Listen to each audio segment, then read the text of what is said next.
notre système est à présent prêt à être skinné. Certains riggeurs préfèrent placer le skin tout de suite, comme nous allons le faire, puis mettre des contrôleurs, des ZK Solver et des contraintes après le skin. D'autres feront l'inverse. La raison pour laquelle nous allons commencer par le skinning est vraiment d'ordre très pratique. Lors du skinning, nous allons pouvoir observer si nos bones sont bien placés. S'ils sont bien placés, s'il n'y a pas de problématique, ou à l'inverse, s'il y a des incohérences et des problèmes, ce sera le moment de pouvoir revenir en arrière et de changer la position de nos bones. En voyant ça tout de suite, cela va nous épargner énormément de travail. Car si vous placiez les contrôleurs, les ZK Solver et vos contraintes tout de suite, et que vous vous rendez compte à la fin avec le skinning que votre système n'est pas bon, vous aurez perdu du temps à rayer complètement votre système, et le skinning aura prouvé, si vous êtes trompé, que ce n'est pas bon. Et là, il faudra redéplacer vos bones, replacer vos ZK Solver, bref, refaire quasiment tout. Ce que nous allons choisir, c'est donc la méthode où nous allons placer le skin, et nous verrons immédiatement s'il y a des problèmes. Pour cela, je sélectionne la modélisation dans le Scene Explorer. Je viens sur l'onglet Modify et je vais cliquer sur la liste de modifieurs qui est ici. En cliquant sur la liste de modifieurs, nous allons chercher un modifieur qui s'appelle Skin. S-K-I-N. Donc, soit je descends avec l'ascenseur afin de chercher Skin, qui est dans l'ordre alphabétique, c'est-à-dire ici. Ou alors, je clique sur le menu déroulant et au clavier, je tape S-K-I-N. Ce qui va m'amener directement sur le bon modifieur et j'appuie sur la touche Entrée. Une fois que j'ai placé les modifieurs Skin dans la liste, il ne se passe rien pour le moment. C'est normal. Maintenant, il va falloir venir ici, dans la section Bones, et cliquer sur le bouton Add.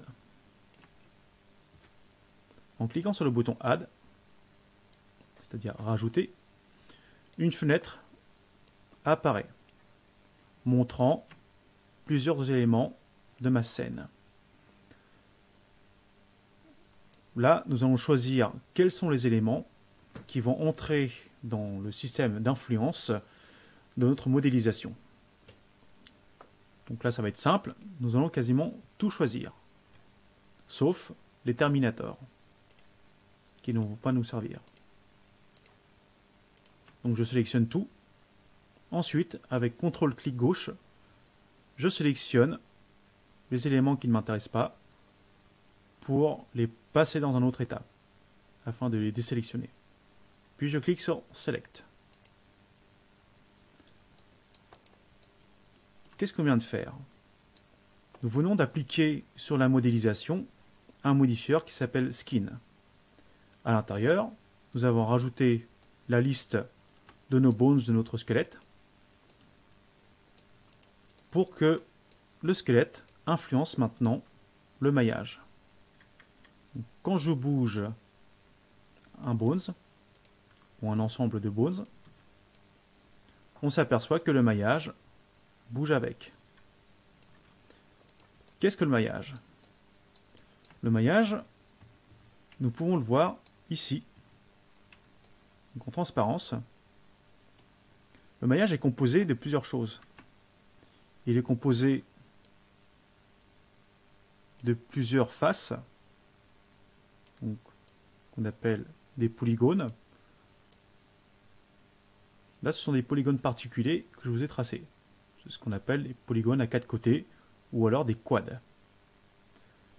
Donc ces polygones, eux, sont composés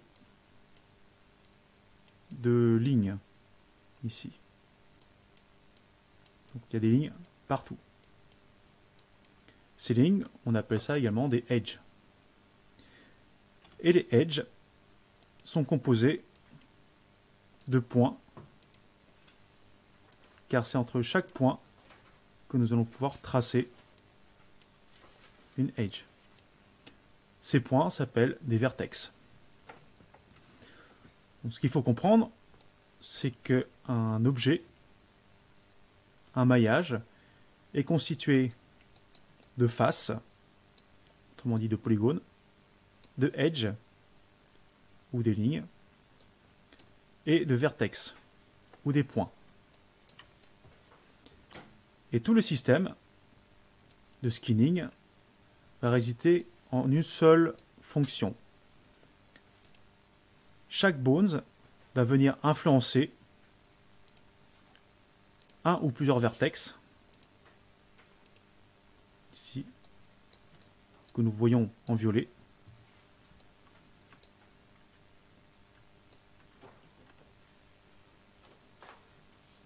Donc, vous voyez qu'il y a des vertex partout qui composent la modélisation. Et donc les bones vont venir influencer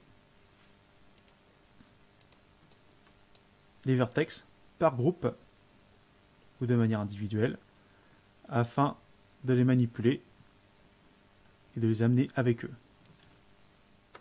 Ce qu'il faut donc comprendre lorsqu'on fait de l'animation, on ne déplace pas les maillages directement du personnage, car ce serait trop long, ce serait trop complexe, et on pourrait perdre les vertex à un endroit particulier. Donc on utilise le rigging afin d'opérer des manipulations de manière indirecte, et par conséquent, les bones vont manipuler les vertex. Et plus tard, vous verrez qu'il y aura des contrôleurs qui vont manipuler les bones, et ces bones vont manipuler les vertex. Donc de manière indirecte, en bougeant nos contrôleurs, nous allons déplacer les vertex. Le rigging, c'est donc un art particulier, une technique très spécifique qui consiste à faire plein de déplacements de manière indirecte en utilisant des millefeuilles d'outils qui vont nous permettre d'obtenir un résultat final. Donc, pour revenir à notre skinning, je reclique sur la modélisation, je reviens sur l'opérateur skin, et afin de pouvoir commencer à travailler sur le skinning, nous allons cliquer sur le bouton Edit Envelope afin de voir quelles sont les influences sur notre modélisation par rapport aux bones. Ce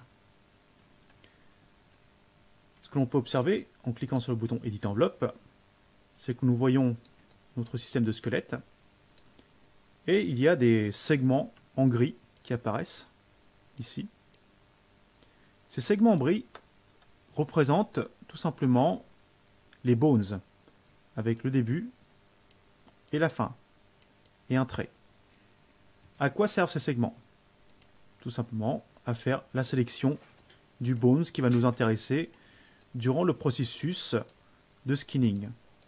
C'est-à-dire que là, nous allons devoir régler les influences de chaque bones sur le maillage.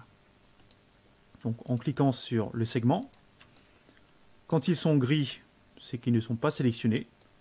Et quand ils sont en jaune, c'est que le bones est sélectionné.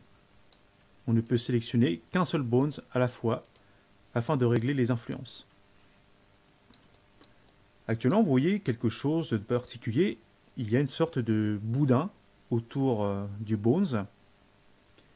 C'est une capsule.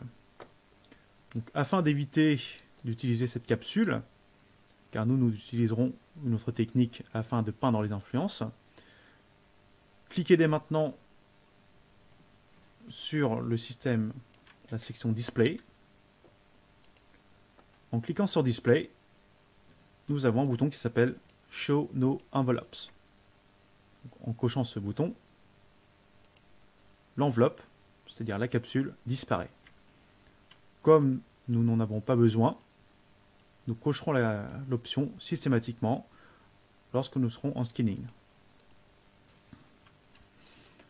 Maintenant que la capsule n'est plus là, nous allons pouvoir observer, donc en résumé, ce que nous voyons avec le système de skin en mode Edit Envelope. Quand je clique sur un segment, je sélectionne donc le Bones qui lui est associé. Quand le segment est en jaune, c'est le Bones qui est associé qui sera sélectionné et nous verrons dans un code couleur l'influence que ce Bones a sur le maillage. Prenons par exemple l'épaule droite. En sélectionnant l'épaule droite, je vois déjà que le segment est en jaune, ici.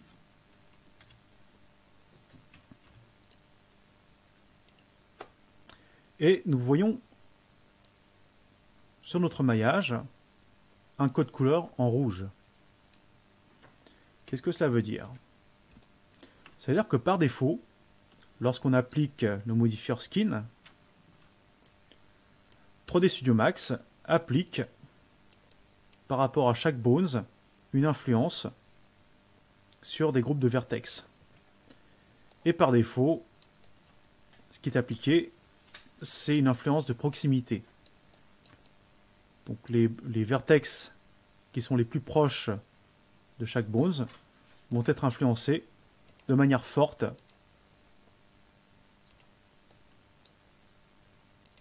Par exemple, si je clique ici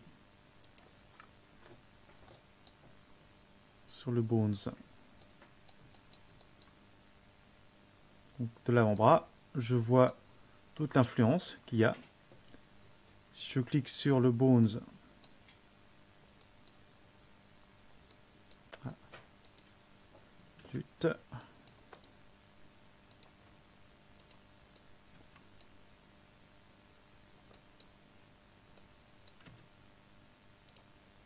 voilà. Si je clique sur le Bones de l'épaule, je vois toute l'influence sur le maillage de l'épaule.